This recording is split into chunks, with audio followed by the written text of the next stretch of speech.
Hakim-Hakim pasal 6 ayat 1-40. Gideon diangkat menjadi hakim. Tetapi orang Israel melakukan apa yang jahat di mata Tuhan. Sebab itu Tuhan menyerahkan mereka ke dalam tangan orang Midian 7 tahun lamanya. Dan selama itu orang Midian berkuasa atas orang Israel. Karena takutnya kepada orang Midian itu, maka orang Israel membuat tempat-tempat perlindungan di pegunungan, yakni gua-gua dan kubu-kubu. Setiap kali orang Israel selesai menabur, datanglah orang Midian, orang Amalek dan orang-orang dari sebelah timur, lalu maju mendatangi mereka. Berkemahlah orang-orang itu di daerah mereka, dan memusnahkan hasil tanah itu sampai ke dekat Gaza, dan tidak meninggalkan bahan makanan apapun di Israel, juga domba atau lembu atau keledai pun tidak. Sebab orang-orang itu datang maju dengan ternaknya dan kemahnya, dan datangnya itu berbanyak-banyak seperti belalang. Orang-orangnya dan unta-untanya tidak terhitung banyaknya. Sekaliannya datang ke negeri itu untuk memusnahkannya, sehingga orang Israel menjadi sangat melarat oleh perbuatan orang Midian itu. Lalu berserulah orang Israel kepada Tuhan. Ketika orang Israel berseru kepada Tuhan karena orang Midian itu, maka Tuhan mengutus seorang nabi kepada orang Israel yang berkata kepada mereka, "Beginilah firman Tuhan Allah Israel, Akulah yang menuntun kamu keluar dari Mesir dan yang membawa kamu keluar dari rumah perbudakan. Aku melepaskan kamu dari tangan orang Mesir dan dari tangan semua orang yang menindas kamu. Bahkan aku menghalau mereka dari depanmu, dan negeri mereka aku berikan kepadamu. Dan aku telah berfirman kepadamu, Akulah Tuhan Allahmu, maka janganlah kamu menyembah Allah orang Amori, yang negerinya kamu diami ini. Tetapi kamu tidak mendengarkan firmanku itu." Kemudian datanglah malaikat Tuhan, dan duduk di bawah pohon terbantin di Ofra, kepunyaan Yoas, orang Abiezer itu, sedang Gideon anaknya mengirik gandum dalam tempat pemerasan anggur agar tersembunyi bagi orang Midian. Malaikat Tuhan menampakkan diri kepadanya dan berfirman kepadanya, "Demikian, Tuhan menyertai engkau, ya pahlawan yang gagah berani." Jawab Gideon kepadanya, "Ah Tuanku, jika Tuhan menyertai kami, mengapa semuanya ini menimpa kami? Di manakah segala perbuatan-perbuatannya yang ajaib yang diceritakan oleh nenek moyang kami kepada kami ketika mereka berkata, 'Bukankah Tuhan telah menuntun kita keluar dari Mesir?' Tetapi sekarang Tuhan membuang kami dan menyerahkan kami ke dalam cengkeraman orang Midian." Lalu berpalinglah Tuhan kepadanya dan berfirman, "Pergilah dengan kekuatanmu ini dan selamatkanlah orang Israel dari cengkeraman orang Midian. Bukankah aku mengutus engkau?" Tetapi jawabnya kepadanya, "Ah Tuhanku, dengan apakah akan kuselamatkan orang Israel? Ketahuilah, kaumku adalah yang paling kecil di antara suku Manasye, dan aku pun seorang yang paling muda di antara kaum keluargaku." Berfirmanlah Tuhan kepadanya, "Tetapi akulah yang menyertai engkau, sebab itu engkau akan memukul kalah orang Midian itu sampai habis." Maka jawabnya kepadanya, "Jika sekiranya aku mendapat kasih karunia di matamu, maka berikanlah kepadaku tanda bahwa engkau sendirilah yang berfirman kepadaku. Janganlah kiranya pergi dari sini sampai aku datang kepadamu membawa persembahanku dan meletakkannya di hadapanmu.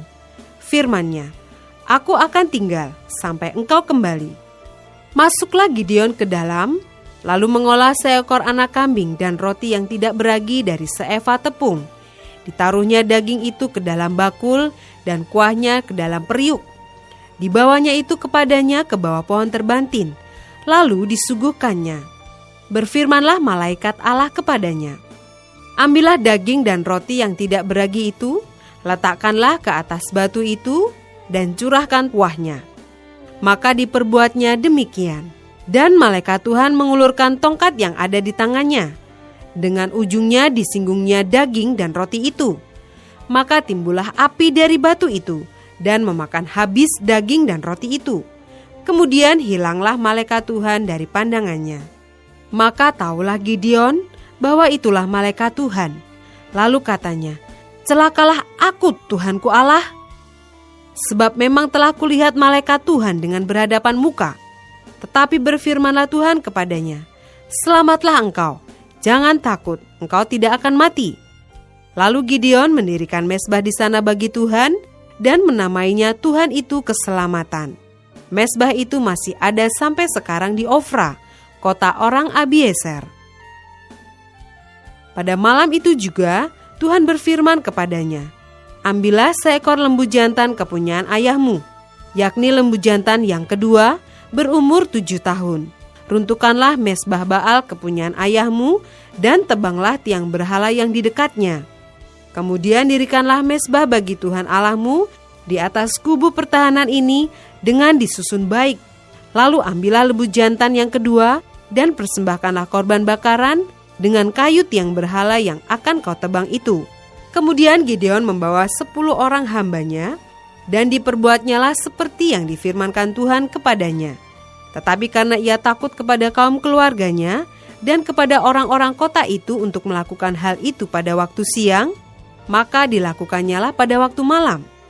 Ketika orang-orang kota itu bangun pagi-pagi, tampaklah telah dirobohkan mezbah Baal itu, telah ditebang tiang berhala yang di dekatnya, dan telah dikorbankan lembu jantan yang kedua di atas mezbah yang didirikan itu. Berkatalah mereka seorang kepada yang lain, siapakah yang melakukan hal itu? Setelah diperiksa dan ditanya-tanya, maka kata orang, Gideon bin Yoas, dialah yang melakukan hal itu.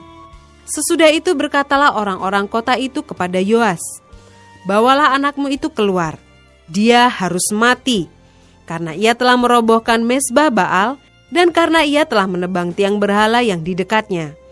Tetapi jawab Yoas kepada semua orang yang mengerumuninya itu, kamu mau berjuang membela Baal atau kamu mau menolong dia? Siapa yang berjuang membela Baal akan dihukum mati sebelum pagi. Jika Baal itu Allah, biarlah ia berjuang membela dirinya sendiri setelah mezbahnya dirobohkan orang. Dan pada hari itu diberikan oranglah nama Yerubbaal kepada Gideon. Karena kata orang, biarlah Baal berjuang dengan dia setelah dirobohkannya mezbahnya itu. Seluruh orang Midian dan orang Amalek dan orang-orang dari sebelah timur telah berkumpul bersama-sama. Mereka telah menyeberang dan berkemah di lembah Yizreel. Pada waktu itu roh Tuhan menguasai Gideon. Ditiupnyalah sangkakala dan orang-orang Abiezer dikerahkan untuk mengikuti dia.